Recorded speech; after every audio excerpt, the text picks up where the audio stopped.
구원에는 두 국면이 있다겠죠. 개인적인 구원과 단체적인 구원. 국면이라고 하는 것은 동전의 양면인데, 구원을 한쪽 시각으로만 바라보면 구원을 제대로 이해하지 못하는데, 양방향으로 봤을 때, 양방면, 두 국면으로 봤을 때 구원에 대해서 이해하기가 쉬워진다라는 거예요. 그래서 그 둘 중에 하나만 가지고 본인이 진리를 다 이해했다고 생각했을 때 우리는 쉽게 극단에 빠질 수 있는 거고, 극단에 빠지면 다른 면에서 설명하는 것들에 대해서 그것을 진리로 이해하지 못하기 때문에 진리임에도 불구하고, 똑같은 진리를 설명해 줌에도 불구하고 거절을 하게끔 됐어요. 그러니까 구원을 개인적으로만 이해하는 사람에게 구원은 개인적으로도 받지만 단체적으로도 받습니다 라고 했을 때, 개인적으로만 받는다고 강하게 믿어버리면 사실 구원의 절반을 이해하지 못하는 거잖아요. 단체의 구원을 이해할 수가 없는 거고, 그렇다는 것은 곧 개인의 구원도 이해하지 못한다는 거예요. 이른비와 늦은비, 이른비와 늦은비를 성령님과 연관해서 설명을 하는 교파들이 있습니다. 이른비 성령, 늦은비 성령. 그런데 이제 대한민국에 있는 대부분의 교파에서는 어떻게 성령이 이른비가 있고 늦은비가 있느냐라고 생각하죠. 예수님께서는 율법을 기록하셨고 앞으로 일어날 일에 대해서 예언을 하시죠. 그럼 앞으로 일어날 일은 뭐냐면은 하나님께서 이루셔야 될 일이죠. 무엇을 이루시냐면은 율법에 기록한 것을 1.1획도 빼지 않고 이루셔야 되는 거예요. 그래서 예언은 뭐냐면은 이미 기록된 율법을 이루는 것을 예언이라고 해요. 그러므로 율법을 놔두고 예언을 연구하는 많은 사람들은 오류에 빠지죠. 율법에 없는 새로운 교리들을 예언을 연구한다는 명분 아래 만들고 있어요. 이른비 늦은비라는 개념이 율법에 기록이 되어야 되죠. 성경이 말하는 이른비는 무엇이고 늦은비는 무엇인가에 대해서 알아야 되는데, 우선은 우리가 이 성령을 받는 게 왜 그렇게 중요한가에 대해서 먼저 좀 생각을 해봐야겠죠. 고린도후서 1장 22절에 그가 또한 우리에게 인치시고 보증으로 우리 마음에 성령을 주셨느니라. 에베소 1장 13절에 그 안에서 너희도 진리의 말씀 곧 너희의 구원의 복음을 듣고 그 안에서 또한 믿어 약속의 성령으로 인치심을 받았으니, 우리는 하나님의 인을 받아야 되는데 그 인을 받았다는 증거가 성령이라고 지금 성경은 말하고 있는 거예요. 그런데 이제 에베소서 1장 13절의 말씀을 잘못 이해해서 인이라고 하는 게 성령의 인이 있고 하나님의 인이 있다고 잘못 생각하는 경우가 있는데, 인을 치는 주체는 하나님이시죠. 하나님이 내 백성이라고 인을 치면은 그 인을 받았다는 증거가 성령이라는 거예요. 원래 하나님의 백성이라는 증거는, 곧 구약에서 이스라엘 백성이라는 증거는 여러 가지가 있는데 할례도 있고, 또 나는 그들을 거룩하게 하는 여호와인 줄 알게 하려 하여 내가 내 안식일을 그들에게 줬다고 했으므로, 안식일도 그들이 하나님의 백성임을 증명하는 인이 되는 거죠. 그리고 성소도, 특히 성소 안에 있는 언약궤, 증거궤가 그들이 하나님의 백성이라는 것을 증거합니다. 하나님과 언약한 백성이라는 것을 증거한 문서로서, 돌문서로서 증거한 성소가 있음으로써, 성소가 있고 성소 안에 법궤가 있고 법궤 안에 율법이 있음으로써, 언약서가 있음으로써 그들은 하나님의 백성이라는 증명이 되는 거죠. 인을 받은, 하나님의 인을 받았다는 증거예요. 인, 하나님의 인을 우리가 좀 다른 말로 바꿔볼까요? 대통령의 인. 그러기 전에 출애굽기 22장 28절 너는 재판장을 모독하지 말며 백성의 지도자를 저주하지 말지니라. 여기서 재판장으로 우리말로 번역된 단어는 엘로힘입니다. 그래서 엘로힘은 우리가 어떻게 번역해야 될 것인가에 따라서 그 의미가 제대로 이해가 될 수 있는데, 한자 성경에, 중국어 성경에 태초에 하나님이 천지를 창조하시니라의 그 하나님을 상제라고 번역을 하고 있어요. 그래서 하늘에 있는 황제. 근데 여기서 출애굽기 22장에서 재판장이라고 하는 것은, 재판이라고 하는 것은 왕이 하는 업무이므로 여기서 재판장을 왕으로 바꿔서 번역해도 큰 무리는 없어요. 그래서 하나님의 인이란 말은 왕의 인, 재판장의 인으로 번역을 할 수 있습니다. 우리나라 말로는 대통령의 인이죠. 우리가 가지고 있는 주민등록증에 도장이 찍었는데 누구의 인인지 아세요? 저는 전라도 하순 사람이니까 하순 군수의 인이라고 찍겠습니다. 그러니까 하순 군수가 나를 하순 국민이야 라고 인정을 해주는 거예요. 이게 인이에요. 운전면허증에는 저는 전라도니까 전라남도 경찰청장의 인이 찍혔죠. 전라남도 경찰청장님하고 나하고 개인적으로 아는 사이는 아닌데 그분의 인이 들어가 있음으로써 나의 운전면허는 전라남도 경찰청장의 인을 받은 면허인 거예요. 인정을 받은.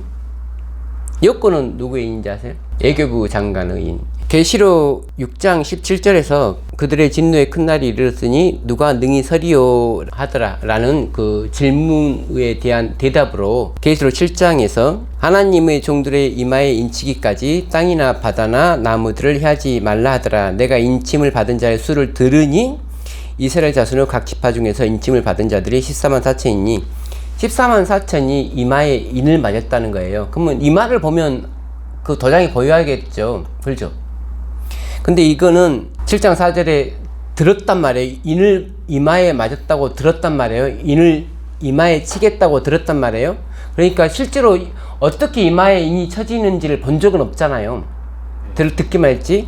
그래서 14장에 또 내가 보니 보라 어린 양이 시온산에 섰고 그와 함께 14만 4천이 서 있는데 그들의 이마에는, 자, 이마에 도장이 어떻게 찍혔냐면은 어린 양의 이름과 그 아버지의 이름을 쓴 것이 있더라. 이마에 어린 양의 이름과 그 아버지의 이름을 쓴 것이 찍혀 있어야 돼요. 근데 우리 지금 누구도 지금 이마에 찍혀 있는 사람 없잖아요. 그래서 눈에 보이게 찍힌 게 아니라 우리의 뇌 속에, 아버지와 아들이 우리의 뇌 속에 각인이 되어 있는, 마음에 새겨진, 다른 언어로 그분의 말씀이 마음에 새겨진 백성이 14만 4천이다 라는 거예요. 계시록 14장에 또 나오는 게 셋 천사의 기별인데 그 중에 셋째 천사가 짐승의 표를 얘기하죠. 그 짐승의 표를 받지 않으려면은 하나님의 인을 맞으면 되는데 그 하나님의 인에 대해서 힌트를 주는 게 14장 12절 말씀입니다. 성도들의 인내가 여긴나니 그들은 하나님의 계명과 예수에 대한 믿음을 지키는 자니라. 그래서 사실 짐승의 표라고 하는 게 사람의 계명으로 하나님의 계명과 싸우기 위해서 만들어진 표기 때문에 이런 생각을 해야 돼요. 우리는 외부에서 우리를 공격하는 적이 두려운 게 아니고, 왜냐하면 외부에서 공격해오는 적은 우리의 적인 게 확실하기 때문에 우리는 얼마든지 맞서 싸울 수가 있죠. 근데 항상 더 무서운 건 내부의 적. 내부의 적은 왜 무섭냐면 우리 편인 줄 알고 있기 때문에, 우리 편이라고 생각하고 있기 때문에 무서운 거예요. 사실 그러니까 뭐냐면 짐승의 표에서 머리에 짐승의 표를 받는 사람들은 그 짐승의 표가 정말 하나님을 사랑하고 섬긴다고 생각했기 때문에 선택한 거잖아요. 그런데 알고 보니까 이건 하나님께 영광을 돌리는 표가 아니고 사탄을 위해서 충성한 표였더라 라고 지금 지적하는 게 계시록 말씀이라는 거죠. 아무튼 결론적으로는 우리는 하나님의 인을 맞아야 되고 짐승의 표를 받지 않을 수 있는 유일하고 최고의 방법은 하나님의 인을 맞으면 되는데, 하나님의 인을 맞았다는 증거가 성령님이다. 그래서 오늘은 성령님에 대해서 얘기하는데, 성령은 개인적으로 받는 것인가 단체적으로 받는 것인가, 이 질문을 또 할 수밖에 없는 거죠. 그러니까 구원을 개인적으로 받기도 하고 단체적으로 받기도 하듯이 성령 역시도 개인적으로 받기도 하고 단체적으로 받기도 한다. 이 말씀을 성경을 통해서 증명하고자 합니다. 먼저 질문할게요. 아브라함이 성령을 받았습니까? 성경에 아브라함이 성령을 받았다는 말이 안 나오죠. 근데 여러분 생각 어때요? 아브라함이 성령을 받았습니까? 말씀을 받았죠. 성령 받았죠.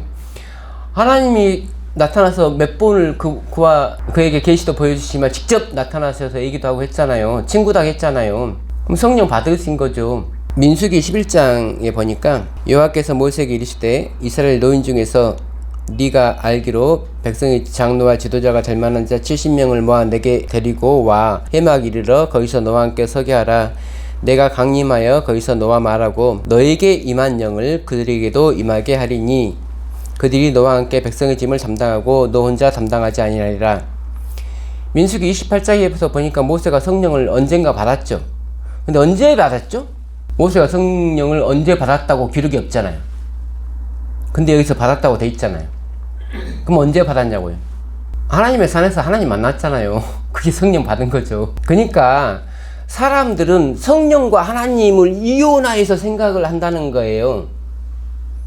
내가 오늘 예수 그리스도를 만났다. 그럼 성령 받은 거예요.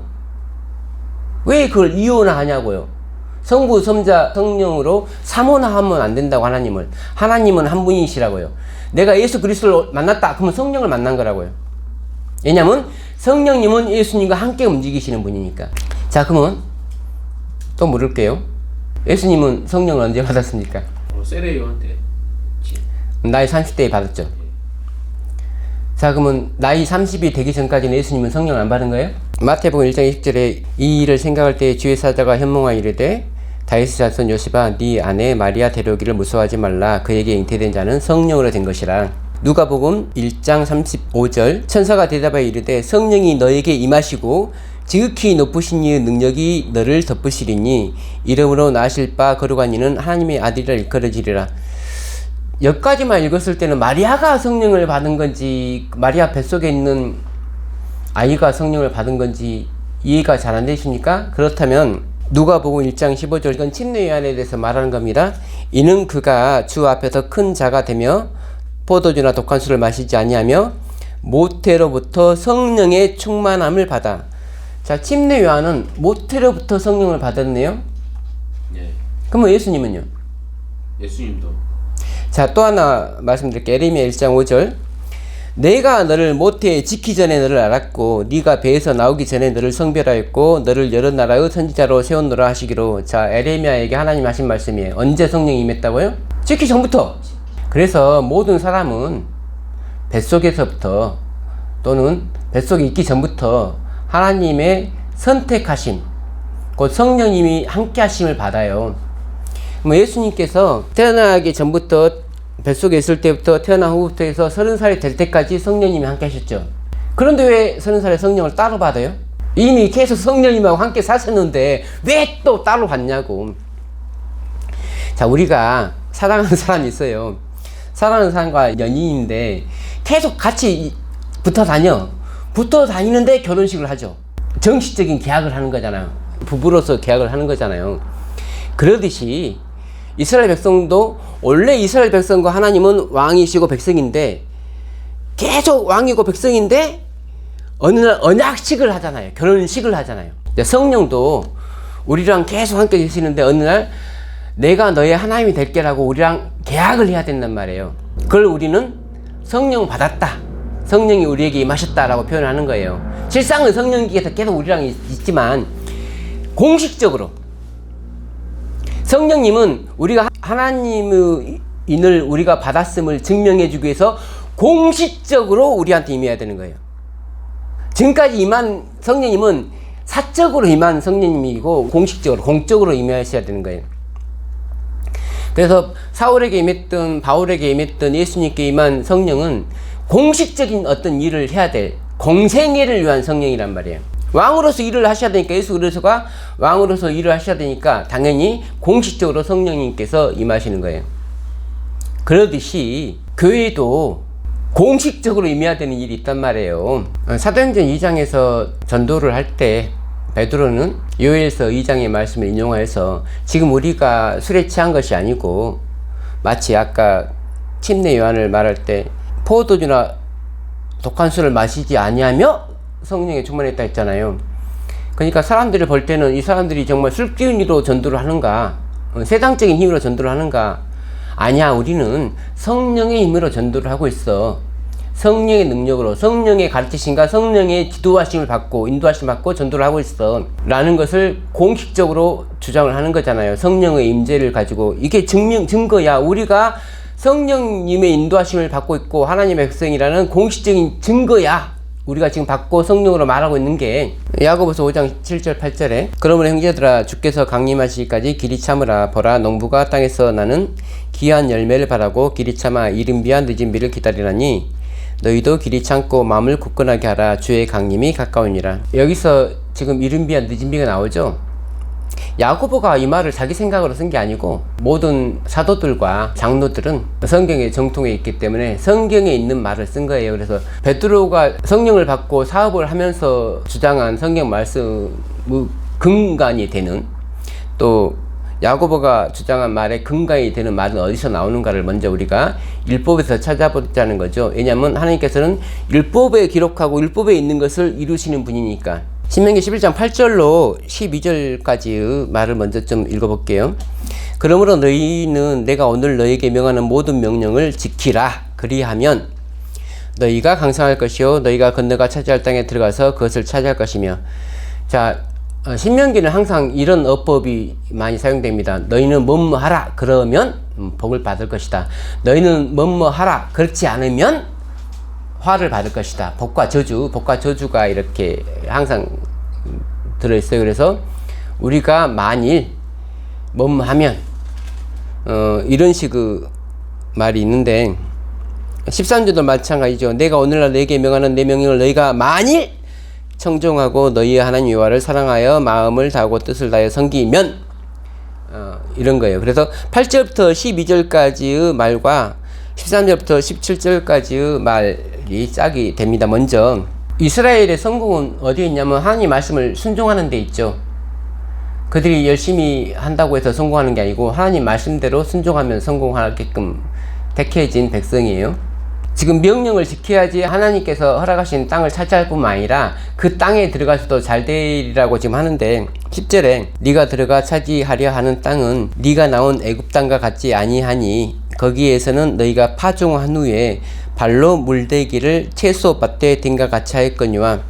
애굽에서 노예 생활할 때 늘 파종하고 이렇게 물을 직접적으로 발로 대야 돼요. 힘들죠. 노동을 해야 되죠. 그런데 11절에 보니까 너희가 건너가서 차지할 땅은 산과 골짜기가 있어서 하늘에서 내리는 비를 흡수하는 땅이요. 너희들 그동안 고생 많았지. 근데 너희들이 가나안 땅에 들어가면 비가 내려. 그 비가 내리면 흡수해갖고 너희들이 농사를 자동적으로 잘할 수 있는 땅이야. 이 말을 들은 이스라엘 백성들은 얼마나 기쁠까요? 근데 이 말은 바꿔 말하면 뭐냐면은 애굽 사람들은 하나님 말을 잘 듣고 안 듣고 할 필요가 없이 그냥 열심히, 육체는 좀 힘들지만 열심히 발로 물만 대면 농사가 성공하는 거예요. 그렇죠? 가나안 땅에 기근이 들었을 때 기근을 피해서 내려갔잖아요. 애굽으로. 그러니까 가나안 땅은 비가 안 내리면 농사가 안 되는 땅이고 애굽 땅은 비가 안 내리더라도 열심히 노력하면 되는 땅이란 말이에요. 근데 가나안 땅에서 행복할 수 있는 유일한 길은 뭐냐면 하나님 말씀을 잘 들으면 비가 내리는 거예요. 근데 하나님 말씀 안 들으면 비가 안 내리는 거예요. 그래서 하나님 말씀을 잘 듣는 사람한테는 정말 살기 편한 동네고 말을 안 듣는 사람한테는 너무 힘든 동네이기 때문에 말을 안 들을 바에야 애굽에서 그냥 열심히 발로 채소밭에 물을 대면 되는 거예요. 자, 13절. 내가 오늘 너희에게 명하는 내 명령을 너희가 만일 청종하고 너희 하나님 여호와를 사랑하여 마음을 다하고 뜻을 다하여 섬기면, 이건 조건이죠.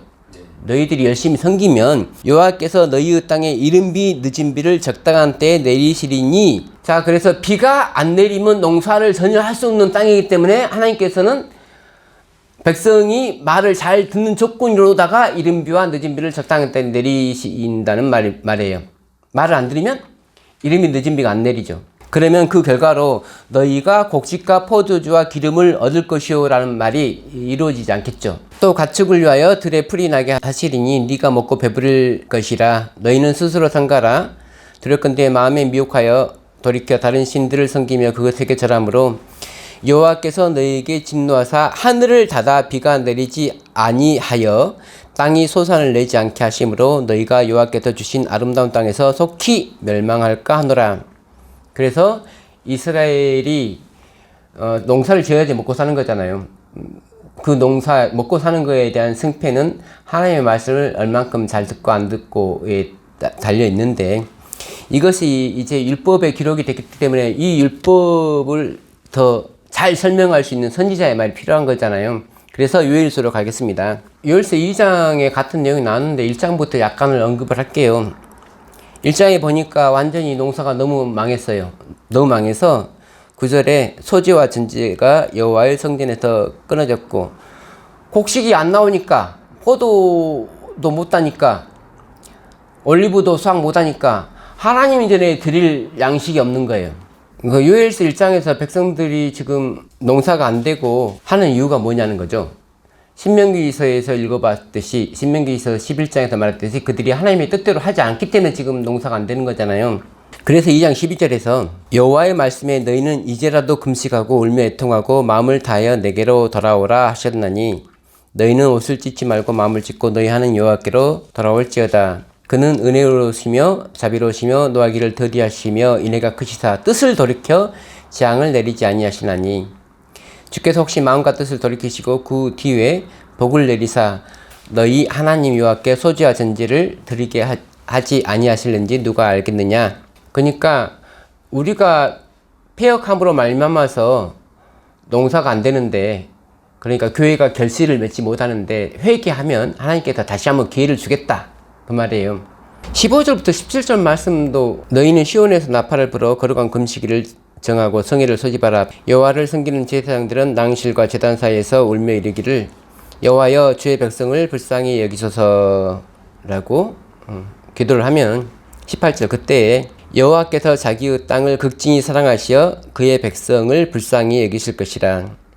여호와께서 그들에게 응답하여 이르시기를 내가 너희에게 곡식과 새 포도주와 기름을 주리니 라고 약속을 합니다. 그렇다면은 다시 곡식과 새 포도주와 기름을 얻기 위해서는 뭐가 내려야 됩니까? 아까 신명기 11장 14절에서 여호와께서 너희의 땅에 이른 비 늦은 비를 석상 때에 내리시리니 너희가 곡식과 포도주와 기름을 얻을 것이요. 지금 곡식과 포도주와 기름 똑같이 나왔잖아요. 곡식과 포도주와 기름을 얻으려면은, 그러니까 소주와 전제를 여호와 전에 드리려면은 비가 내려야 되는 거예요. 그래서 23절에 시온의 자녀들아 너희는 너희 하나님 여호와를 말미암아 기뻐하며 즐거워할지어다. 그가 너희를 위하여 비를 내리시되 이른 비를 너희에게 적당하게 주시리니 이른 비와 늦은 비가 예전과 같을 것이라. 마당에는 밀이 가득하고 독에는 새 포도주와 기름이 넘치리로다. 그래서 결국 뭐냐면 비가 내려야지 우리는 먹을 것이 있어요. 하나님의 말씀을 안 들었더니 비가 안 내려. 그래서 우리는 말세의 기갈이 있잖아요. 이건 나중에 있을 기갈이 아니고 지금 현재의 기갈이에요. 왜 기갈이 있냐면 하나님 말씀을 안 들으니까 기갈이 있단 말이에요. 말씀대로 안 사니까 말씀을 봐도 뭔 말인지 모르고 우리는 영적인 암흑 속에 살고 있잖아요. 그래서 말씀대로 살기 시작하면 그때부터 비가 내려서 우리는 결실을 하는데, 사실 우리가 씨를 뿌리지만 결실을 하게 하시는 분은 성령님이시잖아요. 근데 여기서 그냥 우리가 하나님 말대로 열심히 살면은 복을 많이 받아서 우리가 먹을 걸 충분하게 먹겠구나 라는 의미로만 기록됐냐는 거죠. 바울이 곡식을 떠는 소의 입에 망을 씌우지 말라라는 말을 인용하면서 이게 어떻게 소를 위함이냐, 열심히 일하는 우리를 위함이지라고 했듯이 이게 어떻게 우리 육신적으로 잘 먹고 잘 살라고 써져 있는 말이냐는 거죠. 우리는 불교가 아니라니까요. 우리는 우리 육신의 구원도 중요하지만 우리 영혼의 구원이 더 중요한 사람들이잖아요. 그래서 이것을 28절에서 뭐라고 하냐면 그 후에 내가 내 영을 만민에게 부어주리니 너희 자녀들이 장래일을 말할 것이며 너희 늙은이는 꿈을 꾸며 너희 젊은이는 이성을 볼 것이며, 이 28절부터 갑자기 성령에 대해서 얘기하는데 이 성령에 대해서 갑자기 말한 게 아니고 여기 23절에 이른 비를 적당하게 주신다는 말 뜻은 적당한 이른 비라는 말이죠. 그러니까 한 모래 리치다카, 모래는 이른 비라고 번역되었고 리치다카는 리치다카 적당하게, 한 모래 리치다카는 적당한 이른 비. 모래를 비로 번역 안 하고 교사로 번역할 수 있습니다. 그래서 적당한을 의롭다, 체다카에서 의롭다는 말에서 나왔으므로 의로운 교사라고 번역할 수 있어요. 그래서 이른 비를 적당하게 주신다는 말에서 히브리 사람들은 의로운 교사를 연상할 수 있고 그 의로운 교사이신 성령에 대해서 드디어 본격적으로 28절에서 말을 하고 있는 거예요. 그러므로 지금 오늘 읽은 말씀, 야고보의 말씀이나 요일서의 말씀, 신명기의 말씀을 통합적으로 볼 때 우리가 성령을 바람이나 비둘기나 불로도 상징하지만 비로도 상징하는, 그러니까 말씀이 씨가 뿌려졌는데 거기서 성령의 비가 내리지 아니하면은 결코 발화할 수 없고 수확할 수 없다라는 뜻을 우리는 생각할 수 있는데, 사실 찬송가에도 찬미가에도 빈들의 마른 풀같이 시들은 나의 심령을 위해서 단비로 내리시는 성령, 봄비로 내리는 성령이라고 하잖아요. 그러니까 우리가 부르는 찬송과 찬미가에 봄비로 내리는 성령, 곧 늦은비 성령을 말하거든요. 그런데 그런 찬송가를 부르면서 늦은비가 세상에 어딨어? 늦은비 성령이 어딨어? 라고 하는 게 더 이상한 거잖아요. 사도행전 2장입니다. 2장 11절 하나님이 말씀하시기를 말세에 내가 내 영을 모든 육체에게 보여주리니, 여기서 베드로는 말세라는 말을 썼죠. 아까 요엘서에는 뭐라고 나왔죠? 요엘에는 그 후에라고 기록이 됐잖아요. 그런데 사도행전 2장에 베드로는 말세라고 하잖아요. 자, 그래서 교회가 처음에 출발했을 때 성령이 임해서 싹이 텄죠. 교회가 싹이 트고 자랐죠. 그러다가 긴 여름을 맞이한 거죠. 종교 암흑기. 긴 여름을 맞이하고 이제는 추수할 때예요. 그래서 처음에 임했던, 이른비로 임했던 성령님께서 마지막 때에 반드시 늦은 비로 임하셔서 교회가 결실을 해야 되는 사건이 14만 4천의 사건. 14만 4천이 하나님의 인을 맞음으로써 공식적으로 14만 4천에게 임하는 성령이 늦은비 성령이라는 거예요. 에레미야 5장 24절 또 너희 마음으로 우리에게 이른비와 늦은비를 때를 따라 주시며 우리를 위하여 추수기한을 정하시는 우리 하나님 여호와를 경외하자 말하지도 아니하니, 늦은비는 반드시 정한 때에 내려야 됩니다. 우리가 한국은 10월 달에 벼를 수확하는데 그 전에 비가 내려가지고 벼가 알이 꽉 차겠죠. 근데 가뭄이 들어서 10월 달까지도 비가 내리지 않는다면은 비가 좀 늦어도 되지라고 생각하면 안 되시고, 비가 계속 내리지 않으면 결국 그 해 농사는 망치는 거예요. 그러듯이 이른비가 내려서 이른비 성령의 임재로 출발한 교회에게 마지막으로 늦은 비가 정한 때에 내리지 않으면 교회는 멸망한다. 우리에게 하나님께서 약속하신 포도즙과 올리브 기름과 곡식을 우리가 얻을 수 없다라는 거잖아요. 민수기 11장에서 70장로를 왜 뽑았는가? 어떤 사건과 연관이 돼서 70장로를 뽑았는가? 출애굽기에서는 10부장, 50부장, 100부장, 1000부장 이렇게 뽑아서 재판을 하게 했고, 지금 70장로는 왜 뽑았냐는 거죠. 1000부장은 재판하기 위해서 또는 전쟁하기 위해서 뽑았다면 여기서 뽑은 70장로는 또 왜 뽑은 건가요? 어떤 이유가 있어야겠잖아요. 그들 중에 섞여 사는 다른 인종들이 탐욕을 품에 이스라엘 자손도 다시 울며 이르되 누가 우리에게 고기를 주어 먹게 하랴. 우리가 애굽에 있을 때는 값없이 생선과 오이와 참외와 부추와 파와 마늘들을 먹은 것이 생각나거늘 이제는 우리의 기력이 다하여 이 만나에는 보이는 것이 아무것도 없다 하니, 백성의 온 종족들이 각기 자기 장막 문에서 우는 것을 모세가 들으니라. 이러므로 여호와의 진노가 심히 크고 모세도 기뻐하지 아니하여 모세가 여호와께 여짜오되 이 모든 백성에게 줄 고기를 내가 어디서 얻으리까? 그들이 나를 향하여 울며 이르되 우리에게 고기를 주어 먹게 하라온즉 책임이 심히 중하여 나 혼자는 이 모든 백성을 감당할 수 없나이다 라고 하니까, 하나님께서 뭐라고 대답하시냐면, 여호와께서 모세에게 이르시되 이스라엘 노인 중에 네가 알기로 백성의 장로와 지도자가 될 만한 자 70명을 모아 내게 데리고 와 해막에 이르러 거기서 너와 함께 서게 하라. 내가 강림하여 거기서 너와 말하고 너에게 임한 영을 그들에게도 임하게 하리니 그들이 너와 함께 백성의 짐을 담당하고 너 혼자 담당하지 아니하리라.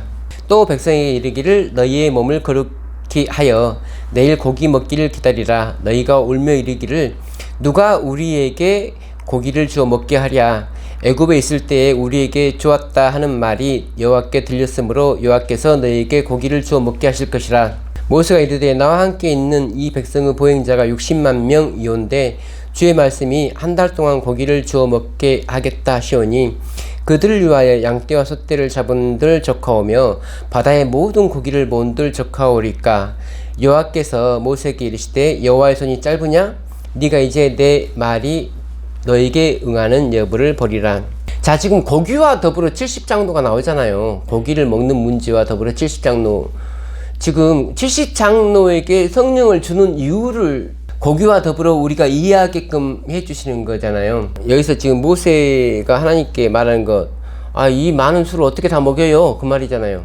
이 많은 수에게 14만 4천에게 어떻게 다 성령을 줘요? 그 말이잖아요. 지금까지 성령이라고 하는 건 모세 한 명이 받은 걸로 만족을 한 상태잖아요. 성령은 지도자 한 명이 받으면 되는 거 아니야? 그런데 하나님의 계획은 지도자 한 명이 성령을 받는 게 계획이 아니고 모든 백성이 성령을 받는 거예요. 하나님의 계획은. 그래서 그 샘플로 지금 70장로를 세운 거예요. 그러니까 모든 백성에게 질리도록 30일 동안 고기를 줄 수 있는 것처럼 모든 백성을 다 지도자로 삼는, 모든 백성에게 성령을 주는, 성령을 받는데 한 소년이 달려와서 모세에게 전하 이르되 엘닷과 메닷이 진중에서 애언하나이다 하며 택한 자 중 한 사람 곧 모세를 섬기는 눈의 아들 여호수아가 말하 이르되 내 주여 그들을 말리소서. 원래 사실 지금 모세가 하나님께 영을 받아서 모세가 백성을 이끌고 있잖아요. 그래서 여호수아의 생각은 지도자는 한 명이어야 돼요. 근데 지금 70장로가 막 예언을 하잖아요. 그러니까 모세의 왕권, 모세가 가지고 있는 권한이 축소될 우려가 있는 거죠. 그래서 여호수아는 그들을 말리소서. 모세만 성령 받았으면 됐지 왜 저들도 성령 받아요? 그러는 거잖아요. 모세가 그에게 이르되 네가 나를 두고 시기하느냐? 여호와께서 그의 영을 그의 모든 백성에게 주사 다 선지자가 되게 하시기를 원하노라. 그래서 하나님께서 우리에게 늦은 비를 주시고자 하는 목적이 모세가 지금 말한 바와 같아요. 그리고 하나님께서 이스라엘 백성에게 한 달 동안 질리도록 고기를 주실 수 있는 것처럼 하나님께서 주시고자 하는 모든 사람들에게 성령을 확실하게 주시겠다는 약속이에요. 약속. 모세오경에 기록된 말씀들은 율법이기도 하고 약속이기도 합니다. 그러므로 정한 시간에 주시겠다는 약속은 반드시 지켜져야 되는 거예요. 근데 제가 말했잖아요. 사건이 먼저고 그 다음에 시간이잖아요. 그랬잖아요. 그러니까 씨를 뿌려야지 시간이 시작되는 거잖아요. 시간은 언제부터 시작되냐면 씨를 뿌려야지 시간이 시작되죠. 그렇죠?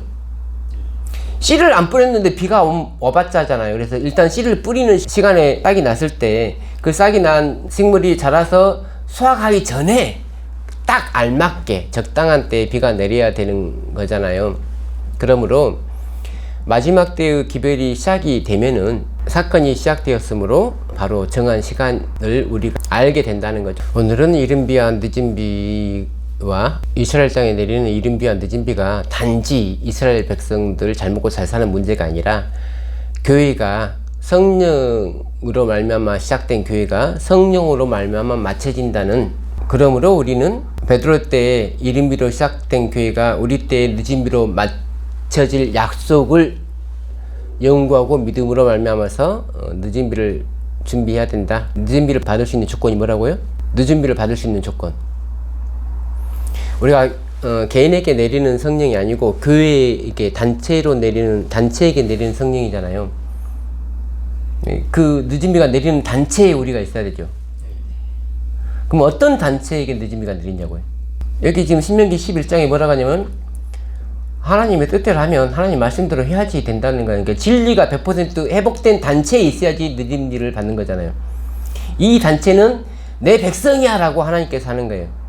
하나님의 늦은 비가 내릴 교회가 아직 안 보이잖아요. 우리 눈에는. 우리가 열심히 전도해도 지금 뭐 사람도 안 드러나고 하는 것 같잖아요. 그 모세가 나 이거 참 안 하고 싶어요 그 말이잖아요. 모세도. 근데 하나님은 하겠다는 거잖아요. 하나님의 손은 안 잡아졌다고. 그래서 늦은 비는 어떤 사람들이 열심히 한다고 내리는 비가 아니고 하나님의 계획에 있고 하나님의 계획을 이해한 사람들한테 내리는 거예요.